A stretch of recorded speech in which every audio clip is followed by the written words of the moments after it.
વિકાસની વાતો કરતા લોકોને આજે વિકાસ કેટલો અને કેવો કર્યો છે તેનાથી વાકેફ કરવા છે। દરેક માણસની પ્રાથમિક જરૂરિયાતો હોય છે રોટી, કપડાં અને મકાન, પણ હજુ પણ એવા ગામડાઓ છે જ્યાં વિકાસ માત્ર નામનો પહોંચ્યો છે, જ્યાં પહોંચ્યો છે ત્યાં અધૂરો છે, થીગડા મારેલો છે, કા ભાંગેલ તૂટેલ છે। વિકાસની વરવી સ્થિતિ પાછળ એક મુખ્ય પરિબળ જવાબદાર છે, તે છે નેતા અને અધિકારીઓની ખોટી વૃત્તિ અથવા આળસ। નમસ્કાર, આપની સાથે હું ભગવતી વિશાવડિયા। આજે વાત કરવી છે સાબરકાંઠા જિલ્લાના હિંમતનગરથી માત્ર 8 કિલોમીટર દૂર આવેલા નવાનગર ગામની, જ્યાં નલ સે જલ યોજના સંપૂર્ણપણે નિષ્ફળ રહી હોવાનું સામે આવ્યું છે। ગ્રામજનો જે પ્રમાણે તેની વ્યથા કહી રહ્યા છે, તેમણે કહ્યું છે કે 4 વર્ષ પહેલા આ યોજના હેઠળ લાખો રૂપિયાના ખર્ચે પાણીની ટાંકી, પાઇપલાઇન અને નળ જેવી સુવિધાઓ ઊભી કરવામાં આવી, પરંતુ આજ દિન સુધી એક પણ વાર ગામને આ યોજના હેઠળ પાણી નથી મળ્યું। યોજના હેઠળ પાણીની લાઈન અને નળ લગાવવામાં તો આવ્યા છે, છતાં ગામને એક પણ વાર હજુ પાણી નથી મળ્યું। આશરે 20 લાખ રૂપિયાથી વધુના ખર્ચે બનાવવામાં આવેલી પાણીની ટાંકી આજે જર્જરિત હાલતમાં છે, તેમાં ક્યારેય પાણી ભરવામાં નથી આવ્યું અને તે ગામ લોકો માટે ખૂબ જ અત્યારે જોખમરૂપ સાબિત થઈ રહી છે।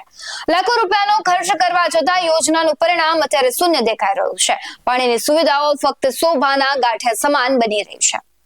શું કહી રહ્યા છે સ્થાનિકો, સૌથી પહેલા તેના પર નજર કરીએ। અમારે ગામની અંદર 4 થી 5 વર્ષ થઈ ગયા જે નળથી જલની યોજના બનાવી છે, પણ કોઈ અમને ગામને ફાયદો થયો નથી। કરોડો રૂપિયાનો સરકારના પૈસા વેસ્ટ ગયા છે અને પાણી ગામના નળ સુધી પહોંચ્યું જ નથી। અને અમારા ગામમાં જે યુવક મંડળ છે એ પાણી કહેવાય ને પાણી ગામમાં આપે છે વોટર વર્ક્સથી, પણ જે નળથી જલની યોજના હોય છે એમાં કોઈ ફાયદો થયો નથી। સરકારી યોજનાની નિષ્ફળતાને કારણે નવાનગરના ગ્રામજનોએ પોતાની રીતે પાણીની વ્યવસ્થા કરવી પડી છે, જે સરકારની યોજના પર અનેક પ્રશ્નાર્થ ઉભા કરે છે। આ ઘટના નલ સે જલ યોજનાના ગ્રામીણ વિસ્તારોમાં વહીવટી બેદરકારી અને સંભવિત કૌભાંડ તરફ આપને નિર્દેશ કરે છે। જો જલ્દીસર આ યોજનાની તપાસ કરવામાં આવે તો આવા અનેક કૌભાંડો બહાર આવી શકે છે અને જવાબદારો સામે કાર્યવાહી પણ થઈ શકે।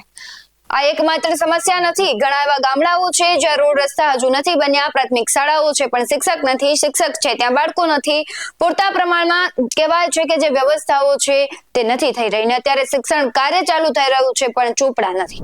આવી રીતે તો કેમ વિકસિત ગુજરાત, શિક્ષિત ગુજરાત કહી શકાય?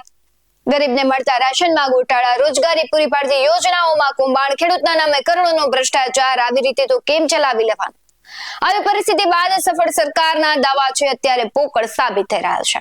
આ મુદ્દે તમારું શું કહેવું છે કમેન્ટ કરી જરૂરથી જણાવજો।